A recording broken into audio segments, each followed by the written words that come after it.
توانائی دیتی ہے, پورا مضمون باندھا ہے. اعلیٰ حضرت کہتے ہیں بہروپیہ تھا, مداری, روپ بدل بدل کے دکھایا کرتا تھا, بادشاہوں سے انعام لیتا تھا. ایک دن اورنگزیب عالمگیر کے پاس آ گیا, کہنے لگا میں روپ بدلوں گا, اگر آپ پہچان نہ سکے تو میں انعام لوں گا. آپ نے فرمایا میں کوئی ایسے ویسا بادشاہ نہیں, کہا مجھے دھوکہ دینا مشکل ہے. کہا نہیں میں روپ بدلوں گا. حضرت اورنگزیب عالمگیر بڑے نیک بادشاہ گزرے, بڑے پرہیزگار. وہ بہروپیہ کہنے لگا میں روپ بدلوں گا, آپ نہیں پہچان سکیں گے. فرمایا چل جتنا تیرے اندر زور ہے لگا لے. حضرت نے اعلان کیا کہ میں نے فوجی بھرتی کر دیں, 2 ماہ کے بعد ٹیسٹ ہوگا. وہ 2 مہینے دوڑتا رہا, رنگ روپ بناتا رہا, آیا ٹیسٹ دینے, 2-3 سپاہیوں کا امتحان لیا. اس کی باری آئی تو 10 روپے دیے, کہنے لگے تیرے آنے جانے کا کرایہ میں نے تجھے پہچان لیا ہے. کچھ دنوں کے بعد جانے لگے سفر پر, تو بھکاری آ گئے خیرات مانگنے. اس نے بھی سارے منہ پر سیاہی مال لی, کپڑے پھاڑ لیے, سر کے بال مڈا لیے, پگے تک کٹا لی, بدرنگ ہو کے آیا. کاسا آگے کیا تو حضرت نے 10 روپے ڈالے, کہنے لگے تیرے آنے جانے کا کرایہ میں نے پہچان لیا ہے.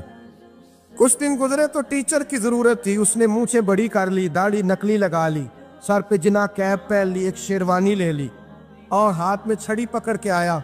کہنے لگا میں استاد ہوں, 2-4 بندوں کا امتحان لیا. اس کی باری آئی تو 5 روپے دیے, 10 روپے دیے, کہا تیرا کرایہ میں نے پہچان لیا. 2 سال گزر گئے. وہ جب بھی آتا حضرت پہچان لیتے. ایک دن سفر پہ جا رہے تھے, بہت بڑا لشکر تھا, جہاد کرنے جا رہے تھے اورنگزیب عالمگیر. تو دیکھا ایک پہاڑی ہے, پہاڑی پہ لوگ جا بھی رہے ہیں آ بھی رہے. اورنگزیب عالمگیر پوچھنے لگے یہاں کیا ہے؟ کہنے لگے بابا جی بیٹھے ہیں دعا کرتے ہیں, اللہ کے نیک بندے ہیں. اورنگزیب کہنے لگے یار پرانے لوگ سارے ہی اللہ والوں کو مانتے, یہ بھی مصیبت آئی ہے جتنی نہیں آئی ہے, سارے لوگ ہی مانتے. کہنے لگے ذرا میں دعا نہ کرا لوں, بچے کام جا رہا ہوں. اورنگزیب بادشاہ تھے, بادشاہ لوگ نازک مزاج ہوتے ہیں. گھوڑے سے اترے, بڑی مشکل سے پہاڑی پہ چڑھے, اوپر گئے تو لائن لگی ہے, بابا جی غار میں بیٹھے. کہنے لگے میں نے ملنا, میں اورنگزیب ہوں. انہوں نے کہا ہمارا بابا اس طرح کا پیر نہیں کہ امیر آئے تو رنگ اور ہو, غریب آئے تو اور ہو. یہاں اگر ملنا ہے تو لائن میں لگ جاؤ, سب ایک جیسے. اب لائن میں کھڑے ہو گئے, 50 آدمی آگے تھے, کہتے ہیں 51واں نمبر تھا. تھک گیا دھوپ میں کھڑا کھڑا. جب میں پہنچا غار کے دہانے تو میں نے بابا جی کے چہرے پہ نظر ڈالی تو بڑا نورانی چہرہ, بڑی خوبصورت لب و لہجہ. میں نے کہا میرے جیسا آدمی بھی پگڑی باندھ لے تو اچھا لگنے لگ جاتا ہے, بڑا خوبصورت انداز. کہتے ہیں میں ان کے پاس اتحیات کی حالت میں بیٹھ گیا. میں نے کہا حضور میں جا رہا ہوں جہاد کرنے, دعا کرنا. بزرگوں نے ہاتھ اٹھائے, اللہ اس کی مدد فرما, دین کو غلبہ عطا فرما, اسے دین کا سچا پکا سپاہی بنا. پھر تھپکی دی, 2-4 نصیحتیں بھی کر ڈالی. دیکھنا ظلم نہ کرنا, زیادتی نہ کرنا, جب تم جیت کر نہ کرنا, غرور نہ کرنا, نصیحتیں بھی کر دی. کہتے ہیں اب جب میں اٹھا تو 2-4 دینار بطور نذرانہ مسلح کے نیچے رکھے, اور الٹے قدم جب میں غار سے اترا انہوں نے رومال جھاڑا اور اٹھ کے کھڑے ہو گئے. کہنے لگے آج نہیں تو نے پہچانا, آج نہیں تو نے پہچانا, میرا انعام بنتا ہے, آج نہیں پہچانا, لا پیسے. اورنگزیب کہنے لگا یار تو نے حد کر دی, کہاں چڑھا کہاں کھڑا رہا, دھوپ میں تھک گیا, کمال کر دی بھائی تو نے.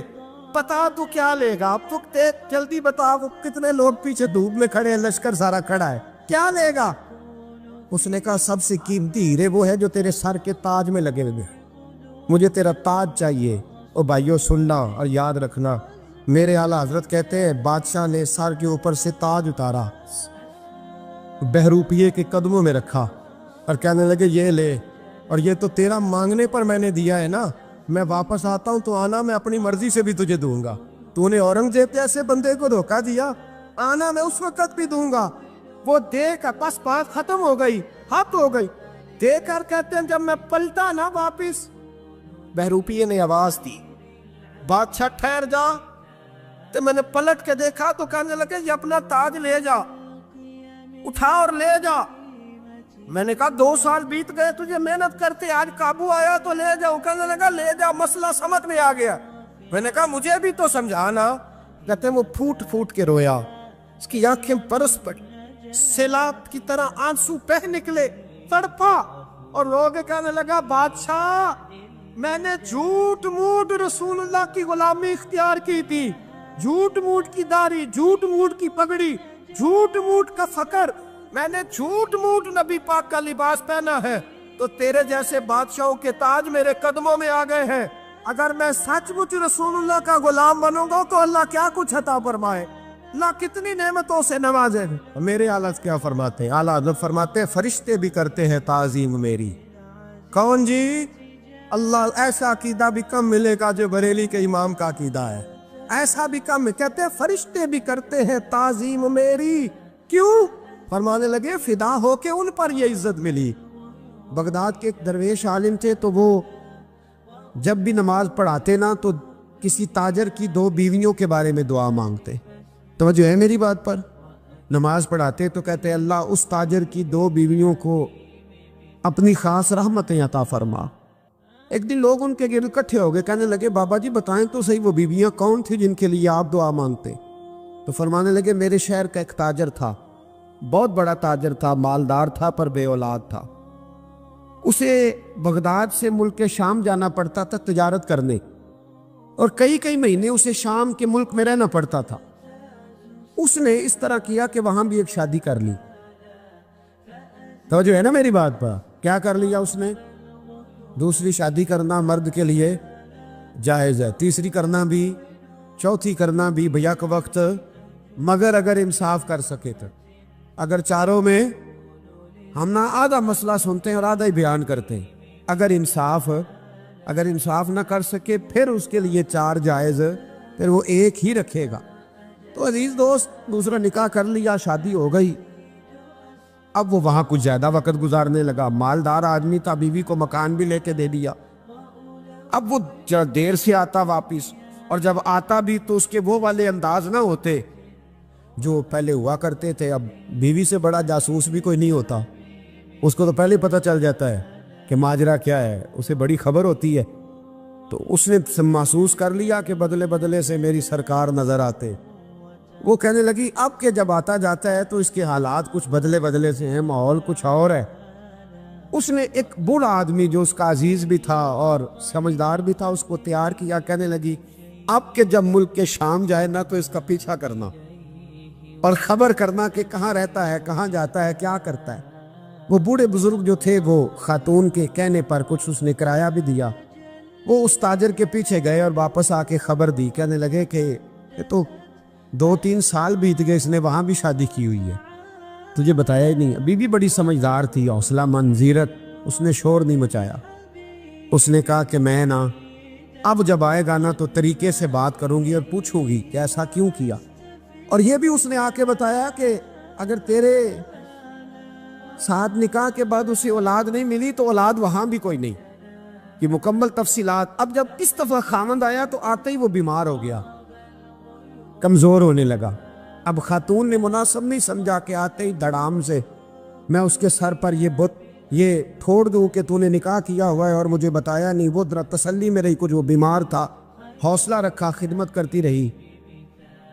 کچھ دن گزرے تو وہ تاجر انتقال کر گیا، فوت ہو گیا۔ اب راز کھل نہ سکا، عدت گزاری، اور جب سارا مال جمع کیا نا تو اشرفیوں کی بوریاں بھر گئی، سارا مال اس بی بی کا، 4 بوریوں میں اشرفیاں، 4۔ یہاں تو پیٹ کا دوزخ ہے، معاذ اللہ، بھرتا ہی نہیں۔ حل من مزید، حل من مزید۔ وہ جو کہتے تھے نا کہ بس باہر چلا جاؤں اور باہر میں کچھ تھوڑے سے پیسے کما کے 2-3 سال میں لوٹ آؤں گا، پھر یہاں آ کے کوئی کاروبار کروں گا، وہ گئے ہیں تو واپس نہیں آئے۔ وہ جو کہتے تھے نا بس میں نے اتنا سا کاروبار کرنا ہے کہ مکان بن جائے، انہوں نے 4 مکان بھی بنا لیے ہیں، لیکن بریک حل من مزید کی دوڑ ہے۔ اب 4 بوریاں اس عورت نے چھپائے رکھی، کوئی بندہ نہیں جانتا بغداد میں کہ ملک کے شام میں تاجر کی دوسری بیوی بھی ہے۔ جب وہ فارغ ہوئی تو اس نے اس بوڑھے جاسوس کو پھر بلایا اور 2 بوریاں اونٹ پہ رکھی، خود بھی ساتھ بیٹھی اور ملک شام گئی۔ اللہ اکبر۔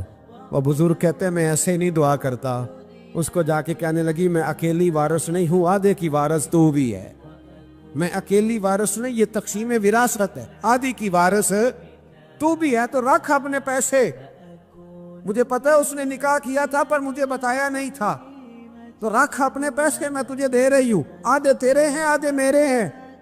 اس نے نظر اٹھائی تو رو پڑی، کہنے لگی نہیں اب یہ سارے تیرے ہی ہیں، اگر تو اللہ سے ڈرتی ہے تو میں بھی رب سے ڈرتی ہوں، اگر تو مصطفیٰ کریم کا کلمہ پڑھتی ہے تو میں بھی اسی نبی کی ماننے والی ہوں۔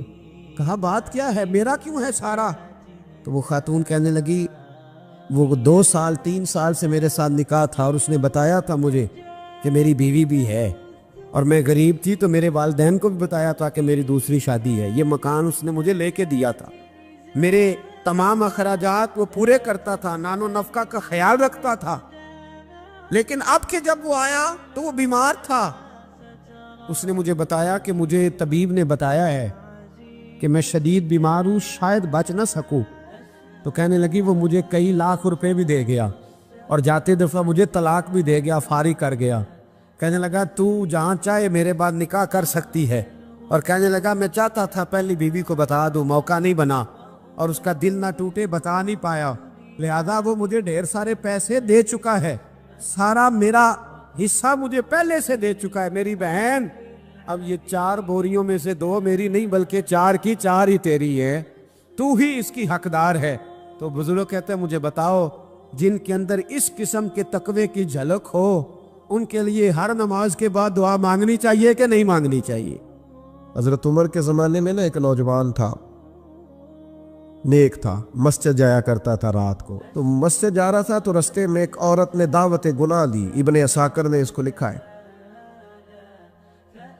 تو نوجوان تھا، خواہشات تھی، کچھ طبیعت مائل ہو گئی، ابھی ادھر جا ہی رہا تھا کہ کسی نے آیت پڑھ دی والی من خاف مقام ربی جنتان، جو رب کے سامنے کھڑے ہونے سے ڈرے گا اللہ 2 جنتیں دے گا۔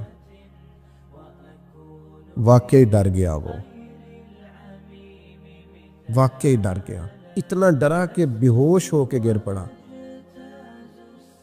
بیماری سے لوگ بے ہوش ہوتے ہیں، پیسے ڈوب گئے بے ہوش ہوتے ہیں، بچے کے غم میں بے ہوش ہوتے ہیں۔ سچ بتاؤ کبھی خوف خدا سے بھی بے ہوش ہوتا کوئی دیکھا ہے؟ ہمارے ہاں تو روز مرہ ہی نہیں ہے بھائی، اور بڑی باتیں ہیں بے ہوش ہونے کی، ڈرنے کی، غش کھانے کی۔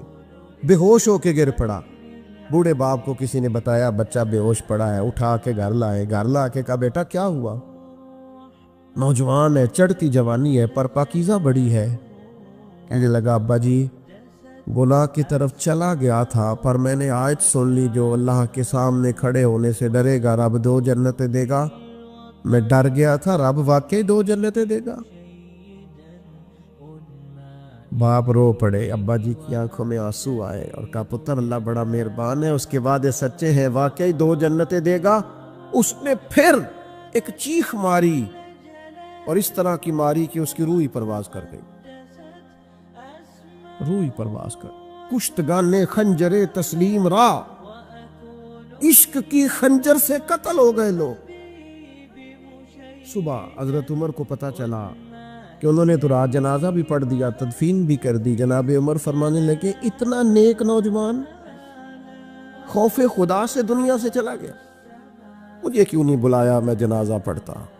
فاروق اعظم فرما رہے ہیں میرا شوق تھا میں اس کا جنازہ پڑھتا۔ کہ حضور